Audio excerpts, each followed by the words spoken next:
Magandang umaga po.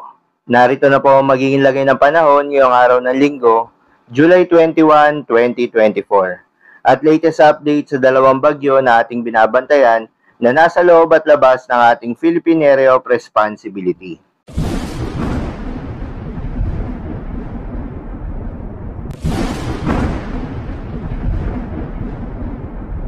Sa kasalukuyan na tayong sa pag-asa, napanatili ng bagyong Karina ang lakas nito bilang isang tropical storm at huling namata ng sentro nito sa layong 545 kilometers east of Kasiguran, Aurora. Taglay ang lakas ng hangin na umaabot sa 65 kilometers per hour malapit sa gitna at pagbugso na umaabot sa 80 kilometers per hour. Patuloy ang paggalaw nito pa northwestward sa bilis na 20 kilometers per hour. Samantala itong bagyong Butchoy naman ay nasa labas na ng Philippine Area of Responsibility at wala nang direktang epekto sa anumang bahagi ng ating bansa. Patuloy itong kikilos palayo sa ating bansa at inaasahang kikilos patungo sa bansang China. Ang dalawang nasabing bagyo ay patuloy na hahatakin itong southwest monsoon o hanging habagat na kasalukuyan pa rin nakakaapekto sa malaking bahagi ng ating bansa, particular na sa may western section ng Mindanao, Visayas at Mimaropa. Dahil dito, asahan pa rin yung maulap na kalangitan na may kalat-kalat na mga pagulan at pagkidlat pagkulog. Para naman sa latest track nitong Tropical Cyclone Karina, inaasahan na magpapatuloy ang paggalaw nito generally northward o north-northwestward patungo sa may northern boundary ng ating Philippine Area of Responsibility. At posibleng makalabas ng ating Philippine Area of Responsibility by Wednesday at kikilos papalapit sa mga isla ng Ryukyu Archipelago. Inaasahan rin na habang kumikilos papalayo itong Tropical Cyclone Karina sa ating bansa ay patuloy naman ang pag-intensify nito o paglakas nito.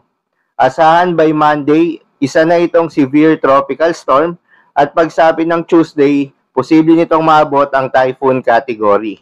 Mananatiling malayo sa ating bansa itong Tropical Cyclone Karina. Gayunpaman ay hindi inaalis ng pag-asa ang posibilidad na magtaas ng wind signal number 1 sa mga susunod na araw sa mga areas ng extreme northern Luzon. Paalala lamang po na ang mga nasabing forecast ay posible pa pong magbago. Kaya naman patuloy lamang magantabay sa mga update na ating ilalabas at ng pag-asa. Para naman sa magiging lagay ng panahon ngayong araw ng Linggo, dahil pa rin sa epekto nitong southwest monsoon, asahan sa Negros Occidental, Antique, Palawan, Occidental Mindoro, Zambales at Bataan ang maulap na kalangitan na may kalat-kalat na mga pagulan at pagkidlat pagkulog. Posible ang mga pagbaha o pagguho ng lupa dahil sa katamtaman hanggang sa malalakas na pagulan.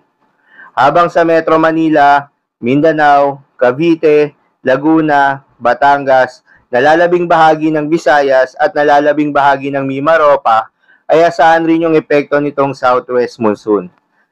Dahil dito, makakaranas ng bahagyang maulap hanggang sa maulap na papawirin na may kalat-kalat na mga pagulan at pagkidlat pagkulog. Posible rin ang mga pagbaha o pagguho ng lupa during severe thunderstorms. Habang sa nalalabing bahagi ng Luzon, ay asahan yung bahagyang maulap hanggang sa maulap na papawirin na may kalat-kalat na mga pagulan o pagkidlat pagkulog. Dulot naman yan ng mga localized thunderstorms.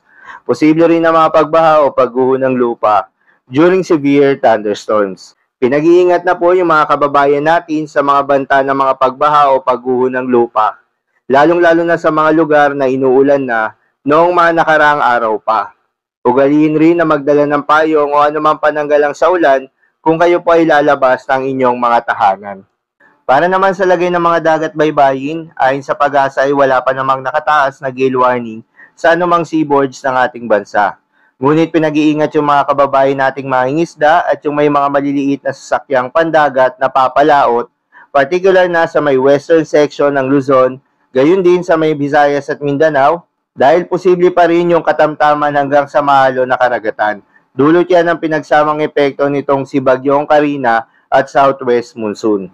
So, yun lamang po para sa lagay ng panahon ngayong araw ng Linggo.